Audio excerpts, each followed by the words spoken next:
an actual Magi to tell you about Christmas. Would you make our Magi welcome this morning?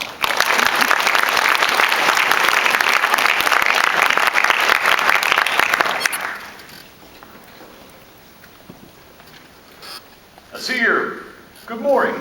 I see your pastor has been telling a series of messages called Through the Eyes of the Magi. First of all, let me dispel some of the rumors that have been going on about my friends and I. We are not kings like your song portrays. Though many call me one, many people follow me and my teachings, but I have no real kingdom to speak of. We're not magicians either. We don't do black magic or cast spells. We're simply scholars, astrologers, sort. But science and study have been my whole life. I've studied many things in my long life, like prophecy, history, other cultures. Yes, and even stars. Many would call me wise, and I would like to agree with them, until the night I met Jesus. I wasn't there the night Jesus was born, though so many people have put my likenesses in the manger scene. It was sometime later that Jesus was born that week. That is, my friends and I, we found our way to Bethlehem. Jesus was a child of less than 2 when we arrived, but certainly not a newborn. Our story starts when a star appears in the western sky. The star was no ordinary point of light. This star shone brighter than any stars in the heavens. This star shone so bright. This star had a message. A message that pulled my heart. A message that something wonderful, something awesome was going to happen in the distant land. We followed the star. We came to the district of Judea, there in Jerusalem. We came to the mighty palace of King Herod, with walls 45 feet tall and towers standing beyond the walls. This place was forbidden and also inspiring. If anyone would know where to find this king, this Herod would. Herod called us before the audience, and he asked us who this baby was that we're searching for. The King of the Jews, we answered. Herod put his scholars to work to find where this Messiah was prophesied to be born. Bethlehem was the answer, a short journey from Jerusalem. Herod said to us, "When you return, come see me again, that I may pay my respect to him." Herod didn't look like a man that paid respect to anybody by himself, but we agreed. As we left the palace, we saw it. The star had reappeared. "Quickly, friends," I pleaded, while it was still shining. We followed the star to Bethlehem, to a small home on one of the side streets. There, the star stood directly above us. And deep in our hearts, we knew our journey had come to an end. When first I saw him, I understood why my heart was filled with such urgency. I understood why my journey was so compelling.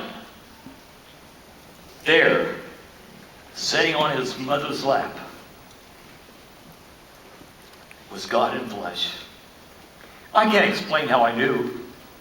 I just did.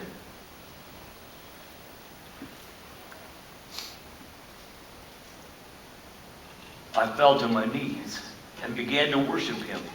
Not because I had to, to me. I just knew who this baby was. That all I could do is worship him and give him thanks. If you would have been there, you would have done the same as well. I have been through all these false religions, meaningless sacrifices. But now I have found the object of true worship. One of my companions, he ran his saddlebags. He pulled out a purse, a gold treasure fit for a king. This man became very rich. But I saw him kneeling beside this child, offering up a bag of what he held so dear. His love for money was now outweighed by his love for Jesus. My other companion, also bearing a gift, frankincense it was. He'd always used it in worship to other gods, burning it in sacrifice to our idols. But now I find him kneeling beside this child, offering up a bag. This frankincense in worship to the true God.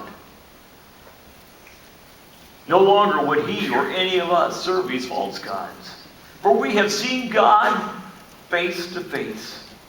My gift was so confusing. It took me over 30 years to understand it. I had it in my saddlebags, a container of myrrh. I felt compelled that this should be my gift. Why? I asked myself. Myrrh is a spice for embalming. It's a gift for the dead, not the living. I would come to realize that this baby, born in Bethlehem, was born to die on a cross. Even as an infant, this baby was born for death. He was being prepared for death. This baby, one day, would die for me. Yes, he would die for me. Me and all my things I've done wrong. He died for me. The prophet Isaiah said it like this. Surely he had borne our grief and carried our sorrows. Yet we did esteem him stricken, smitten, and afflicted. For he was wounded for our transgressions. He was bruised for our iniquities. The chastisement of peace was upon him. And with his stripes, we are healed. All we like sheep have gone astray. We turned everyone to his own way. But the Lord hath laid upon him the iniquities of us all. John said it like this.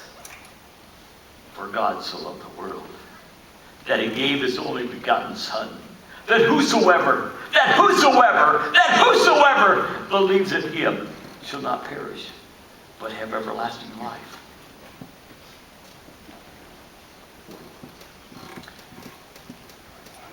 That night, I left in awe. An angel came to me in a dream and told me not to return back to Herod, but to return home another way. So we departed and returned home in a different direction. But that night, I've never been the same. I've never been the same from that night when I met Jesus, God's only Son.